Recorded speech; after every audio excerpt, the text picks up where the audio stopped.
એને મને કીધું છે કે ગીતાબેન મારી રક્ષા છે. અરે ભાઈ ગીતાબેન તમારી રક્ષા છે તો પછી હાય આપા ગીગાની સમાજની સેવા છે ની છે.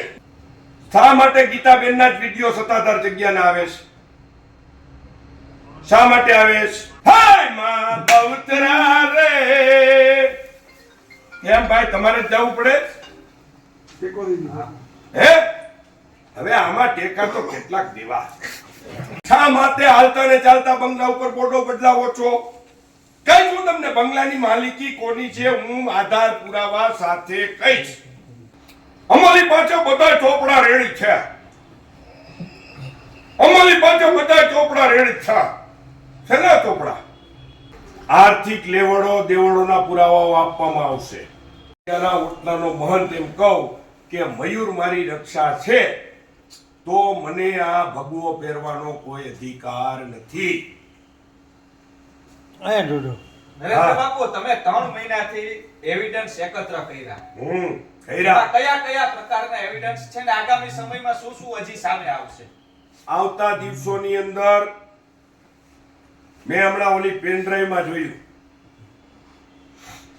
એણે એવું કીધું કે જ્યારે પ્રેસ મીડિયા ગયું ત્યારે એણે એવા સવાલ કર્યા અમે કોઈ ધંધો બિઝનેસ કરતા નથી. એનો પુરાવો હું આપીશ. આર્થિક લેવડો દેવડોના પુરાવાઓ આપવામાં આવશે.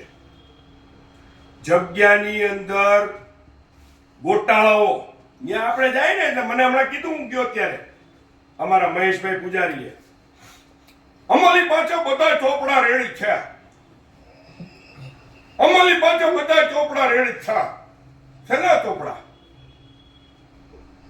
તમે એવા સુરવીરના દીકરા આપા કીને ચોપડા લખશો? હે કેટલા પૈસા પગે પડાને આવ્યા?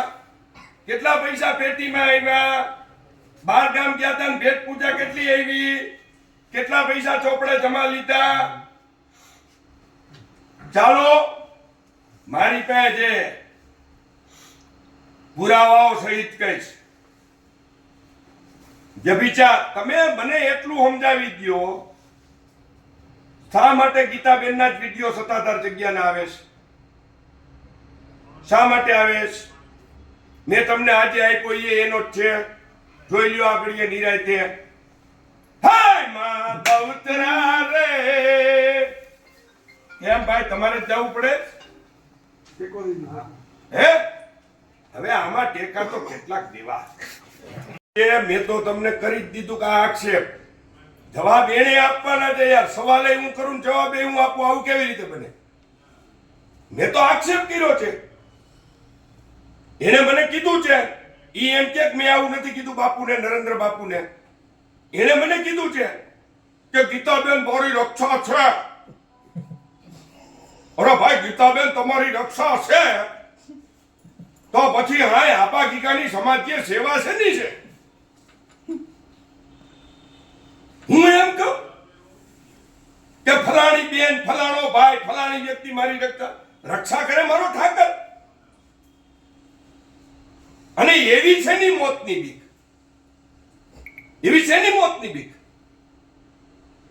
તમારે જ્યારે કોઈ પણ પ્રકારનું કઈ ખોટું જ નથી કરવું તો તમે બજારમાં આવતા શું કામ બીવો છો ભાઈ? શા માટે બીવો છો? શા માટે પાછળ હંતાતા ફરો છો? શા માટે હાલતા ને ચાલતા બંગલા ઉપર બોર્ડો બદલાવો છો? કઈ હું તમને બંગલાની માલિકી કોની છે હું આધાર પુરાવા સાથે કહીશ. ચિંતા કરો માં. તમે જેમ કીધું કે ગીતાબેન છે એ મેલી વિદ્યાના જાણકાર હોય અથવા તો એવું કરતા હોય એવી આશંકા છે તો એને વિજય ભગત ઉપર આવું કર્યું એવું હોઈ શકે? કડા પહેરવાની વાત છે ગીતાબેન પછીથી આ બધી વસ્તુઓ વધારે પ્રકાશમાં આવી છે. શું પ્રશ્ન તમારો? ગીતાબેન છે એની